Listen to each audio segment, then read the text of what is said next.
Les signes des faux prédicateurs. Bienvenue pour cet enseignement de la parole de Dieu. Verset 5. Et le thème, c'est les signes des faux prédicateurs. Il y a le faux, mais il y a le vrai aussi. Alors, la Bible a réponse à tout. L'apôtre Paul a enseigné Timothée et lui a donné des éléments afin qu'il puisse reconnaître le faux prédicateur du vrai. Mais n'oublions pas que quelqu'un qui a bien commencé peut mal finir et quelqu'un qui est vrai, authentique, peut se corrompre. Et il y a des signes. Et avec ce passage de 1 Timothée 6, à partir du verset 5, nous allons évoluer dans ce texte et vous allez voir que vous aurez une capacité de discernement extraordinaire parce que la parole de Dieu va vous donner une perception, comment percevoir les choses, comment comprendre les choses et comment discerner quelles sont les intentions qui motivent les personnes qui sont devant vous. Alors, les signes des faux prédicateurs. Nous commençons avec 1 Timothée chapitre 6, le verset 1. Que tous ceux qui sont sous le joug de la servitude regardent leur maître comme digne de tout honneur, afin que le nom de Dieu et la doctrine ne soient pas blasphémés. Nous voyons que dans ce texte, la culture juive en Israël, dans le temps de l'apôtre Paul, il y avait des maîtres, il y avait des esclaves. Ça veut dire qu'il y avait une lutte de classe, si on peut dire, et il y avait des patrons et des ouvriers. C'est ce qu'il y a aujourd'hui. Mais à ce temps-là, c'était pas exactement la même chose. C'était des maîtres et des esclaves. Quelque part, les mots changent, mais le concept reste plus ou moins le même. Alors, on va pas faire de la politique et de la lutte de classe, mais le contexte était celui-là. Et là, il dit qu'afin que le nom de Dieu et la doctrine ne soient pas blasphémés. Donc, ça veut dire que le disciple de Jésus-Christ doit marcher d'une manière digne, quelle que soit sa condition. Qu'il soit sur la servitude, qu'il soit un maître, il doit se comporter d'une manière digne. Alors, 1 Timothée 6,2 nous dit, et que ceux qui ont des fidèles pour maître, donc les fidèles c'est des chrétiens, c'est les disciples de Jésus-Christ, ne les méprisent pas sous prétexte qu'ils sont frères, mais qu'ils les servent d'autant mieux que ce sont des fidèles et des bien-aimés, qui s'attachent à leur faire du bien. Enseigne ces choses et recommande-les. Donc, voilà le contexte qui était là. Donc, l'apôtre Paul dit, ne changez pas votre condition. Que vous soyez un disciple, un fidèle de Jésus-Christ, que vous soyez maître ou qu'il soit esclave, portez-vous en toute chose de la meilleure manière qui est possible. Afin que l'évangile ne soit pas blasphémé, afin qu'on ne parle pas mal de la parole de Dieu. Et Paul recommande ici à Timothée, enseigne ces choses et recommande-les. Donc, Paul n'était pas là pour bouleverser l'ordre social des choses, mais il dit, peu importe que tu sois un disciple de Jésus, maître ou esclave, comporte-toi de la bonne manière, tant qu'il est possible, afin que la parole de Dieu ne soit pas blasphémée. Et il dit, 6.3, si quelqu'un enseigne de fausses doctrines, nous voici, et ne s'attache pas aux saintes paroles de notre Seigneur Jésus-Christ. Donc, les apôtres, qu'est-ce qu'ils enseignaient? La doctrine de Jésus, l'enseignement de Jésus. C'est cela qu'ils ont reçu et c'est ça qu'ils transmettent. Alors, faisons bien attention. Beaucoup ont leur propre enseignement. Ce que j'essaye de faire, dans la fidélité la plus grande, c'est transmettre l'enseignement qui a été transmis de génération en génération par les Écritures. L'enseignement des apôtres. Et pas des modes théologiques qui n'ont rien à voir avec la manière dont ont fonctionné les 12 premiers apôtres de Jésus-Christ, car ils savaient ce qu'ils ont reçu de leur maître et ils le transmettaient. Et il dit ici, si quelqu'un enseigne de fausses doctrines et ne s'attache pas aux saintes paroles de notre Seigneur Jésus-Christ et à la doctrine qui est selon la piété. Alors, la doctrine qui est selon la piété, qu'est-ce que ça veut dire? La piété, ça veut dire que celui qui vit de manière pieuse, ça veut dire que c'est quelqu'un qui cherche en tout ce qu'il fait à plaire à Dieu. Qu'il fasse, il veut plaire à Dieu et rendre gloire à Dieu en mettant en pratique ses commandements et en gardant sa parole. Paul va donner des signes pour reconnaître quelqu'un qui est sous l'emprise d'une fausse doctrine. Quelqu'un qui marche avec une fausse doctrine, il y a des choses qu'il va faire, qu'il va dire, et il va se comporter d'une certaine manière. Et là, vous saurez qu'il enseigne une fausse doctrine. C'est un moyen. Alors, il dit, cette doctrine qui est selon la piété. La piété, c'est quelqu'un qui veut tout faire pour plaire à Dieu. Alors, qu'est-ce qui se passe? Il est enflé d'orgueil, celui qui enseigne des fausses doctrines. Il est rempli de lui-même. Il ne sait rien. C'est un ignorant. Il a la maladie des questions oiseuses. C'est quelqu'un qui aime les questions superficielles. Il ne va jamais dans le fond des choses. Et des disputes de mots. Eh ben, il fera toute une discussion pour chou vert ou vert chou. D'où naissent l'envie, les querelles, les calomnies, les mauvais soupçons. C'est à cela qu'on va reconnaître quelqu'un qui est sous l'emprise d'une fausse doctrine. Orgueil, l'ignorance, maladie des questions oiseuses, dispute de mots. Il fait naître des envies, amène à la querelle les gens. Il proclame des calomnies et il est rempli de mauvais soupçons. Il soupçonne toujours les autres du pire ou du mal. À Timothée 6,5, les vaines discussions d'hommes corrompus d'entendement. Donc c'est un bavard. Il bavarde dans des vaines discussions d'hommes corrompus. Et même dans la discussion, vous verrez qu'il y a de la corruption, il y a du mal. Il est privé de vérité. Il ne parle pas selon la vérité. Et croyant que la piété est une source de gain. Donc, celui qui est sous l'emprise d'une fausse doctrine et qui communique une fausse doctrine, qu'est-ce qu'il a? Il pense que la piété, le fait de marcher avec Dieu, il le fait pour une source de gain. Pour une rémunération, pour avoir une bonne condition dans son quotidien. Il le fait pour gagner de l'argent. Ça, c'est la motivation centrale. Alors, 1 Timothée 6, chapitre 6, c'est en effet une grande source de gain que la piété avec le contentement. Oui, en effet, marcher dans l'évangile, chercher à plaire est un grand gain. Mais ce gain, c'est un gain sur les choses, sur l'éternité, sur la connaissance de Christ, la connaissance de Dieu. Marcher, oui, ça procure beaucoup de gains, beaucoup d'avantages, mais pas, l'évangile n'est pas un moyen de gagner le monde. L'évangile est un moyen de gagner la vie éternelle et de gagner et de gagner sa part dans la résurrection des morts et avoir part à la vie éternelle. C'est un gain, mais qui est celui qui rémunère de ce gain, c'est Dieu lui-même. Mais on ne peut pas faire de l'évangile un moyen pour gagner le monde, parce que Dieu nous a demandé de nous séparer du monde. Alors, si vous vous convertissez et que vous êtes enseigné et qu'on vous enseigne, on vous forme, on vous prend pour aller gagner le monde et faire de l'évangile une source de gain, vous êtes dans la corruption, sous l'emprise d'un faux enseignement, d'une mauvaise compréhension des Écritures. 1 Timothée 6, 7 nous dit « Car nous n'avons rien apporté dans le monde. Et il est évident que nous ne pouvons rien emporter. Nous sommes nés dans ce monde nus et nous retournons nus. On ne peut pas emporter les richesses de ce monde.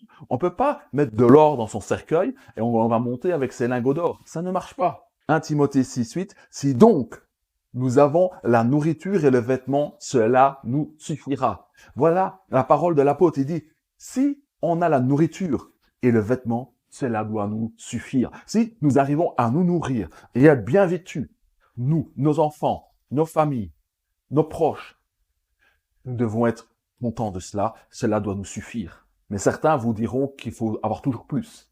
Et ça, c'est le consumérisme du monde capitaliste qui est rentré dans certaines assemblées, qui a gagné l'enseignement de certains conducteurs spirituels, qui encouragent leurs chrétiens, les disciples de Jésus-Christ, à vouloir gagner le monde.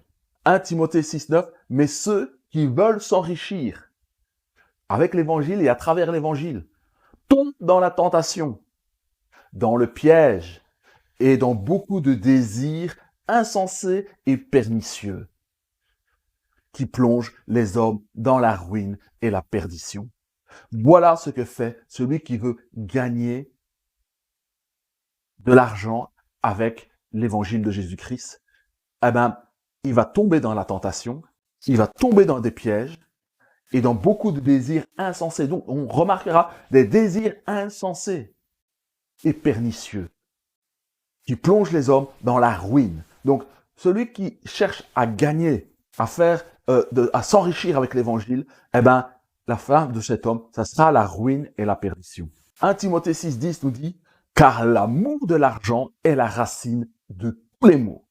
Se préoccuper et mettre son énergie à vouloir gagner de l'argent pour au-delà de satisfaire ce qui est normal, le vêtement, la nourriture ou son toit, eh ben, va vous amener à détourner le regard de Christ et n'a plus avoir de l'amour pour Christ, mais avoir de l'amour pour l'argent. Et c'est une racine de tous les maux. Et quelques-uns, en étant possédés par l'amour de l'argent, se sont égarés loin de la foi et se sont jetés eux-mêmes dans bien des tourments. Donc, il y a un signe quand quelqu'un veut faire de l'évangile un gagne-pain, eh ben, il est gagné par des tourments. Il est tourmenté dans son âme et vous verrez qu'il est tourmenté, agité, qu'il n'a pas la paix. Ça se verra. Alors, il dit ici, 1 Timothée 6,11. Pour toi, homme de Dieu, qui m'écoute, fouille ces choses et recherche la justice, la piété, la foi, la charité, la patience, la douceur. Mais ne recherche pas à vouloir gagner ta vie, à t'enrichir avec l'évangile. Laisse Dieu. Dieu s'occupera de te bénir. Dieu s'occupera que tu aies le vêtement, la nourriture et le toit. Il s'en occupera. La Bible est très claire. Cherchez d'abord le royaume des cieux et sa justice. Et le reste vous sera donné. Mais le prédicateur corrompu, la fausse doctrine vous dira, renversera les choses et dira, il faut que tu t'occupes de gagner des richesses. Il faut que tu t'occupes à gagner le monde. Il faut que tu t'occupes à avoir la prospérité, que tu prospères. Pourquoi? Ils veulent que tu fasses cela parce que si toi tu t'occupes à t'enrichir, il mangera de ta prospérité, il se nourrira de ta prospérité. Donc, un prédicateur qui pousse les gens à s'enrichir, c'est afin que lui, ne travaillant pas, ne puisse prendre et participer à tes biens. C'est ce qu'ils veulent. Mais l'évangile n'est pas un moyen d'enrichissement. Elle dit, pour toi, homme de Dieu, fouille ces choses. Donc de vouloir faire un gagne-pain de l'évangile. Et recherche la justice, la piété, la foi, la charité, la patience et la douceur. Et 1 Timothée 6,13 nous dit, je te recommande devant Dieu, qui donne la vie, c'est Dieu qui donne la vie, à toute chose, et devant Jésus-Christ, qui fit une belle confession devant Ponce Pilate, de garder le commandement, et de vivre sans tâche, sans reproche, jusqu'à l'apparition de notre Seigneur Jésus-Christ. Donc, nous devons faire tout ce qui est possible pour vivre sans tâche, sans fraude, sans un mauvais témoignage, sans reproche, jusqu'à l'apparition de notre Seigneur Jésus-Christ. La fin de tout ce que nous devons faire, ce n'est pas de gagner le monde et d'être enrichi du monde, mais c'est d'être trouvé devant Dieu pour pouvoir avoir part à l'apparition de Jésus-Christ quand il se manifestera. Alors vous voyez, ceux qui sont contaminés par cet évangile de la prospérité citent souvent ce passage où il est dit « Je souhaite que tu prospères à tous égards, comme prospère l'état de ton âme. »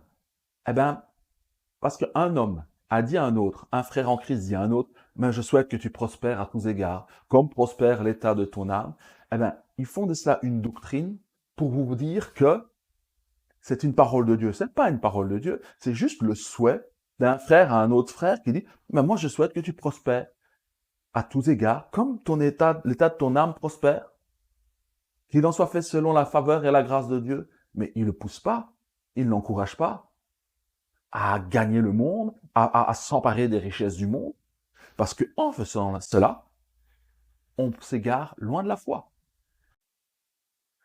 Alors, j'ai listé ici les signes pour reconnaître quelqu'un qui est dans cette fausse doctrine, quelle que soit la fausse doctrine, si c'est la doctrine de la prospérité, ou quelle que soit la fausse doctrine, vous remarquerez ces choses chez les disciples de Jésus qui se sont corrompus, ou qui sont de faux disciples, mais qui sont contaminés par des faux enseignements. Ils sont enflés d'orgueil, remplis d'eux-mêmes. C'est-à-dire que leur image, leur ego, c'est ce qui compte le plus que tout. Ils ne savent rien. Ils sont vides de la vérité. Ils ne sont pas remplis de la connaissance de la vérité. Ils ne savent rien des choses qui concernent le Seigneur. La maladie des questions oiseuses. Ils sont dans la superficialité. Ils ne sont pas dans la profondeur des choses de la parole de Dieu. Ils émettent toujours des problèmes. Ils soumettent toujours à ceux qui leur écoutent les problèmes. Parce qu'ils ont la maladie des questions oiseuses. Ils posent des questions. Ils remettent toujours tout en question. Ils remettent en question ton engagement. Ils remettent en question ton amour pour Dieu. Ils remettent toujours tout en question pour te faire douter. Des disputes de mots. Donc, on discute de la forme, mais jamais du fond. C'est ça les signes pour reconnaître ceux qui sont des prédicateurs de fausses doctrines ou ceux qui sont sous l'influence d'une fausse doctrine. Ils font d'où naissent l'envie. Ils vont te faire naître des envies que tu n'avais pas. Ils vont t'amener à désirer des choses que tu ne désirais pas, qui sont du monde. Puisqu'ils ont l'amour de l'argent, l'amour du monde, ils vont te transmettre cela pour que toi aussi tu gagnes le monde. Il y a les querelles. Donc c'est des personnes qui sont entourées de querelles. Ils sont tout le temps en dispute, en conflit, avec l'un, avec l'autre. Un camp de méchants, un camp de gentils, et il y a des bagarres de mots. C'est un signe, querelle. Les calomnies.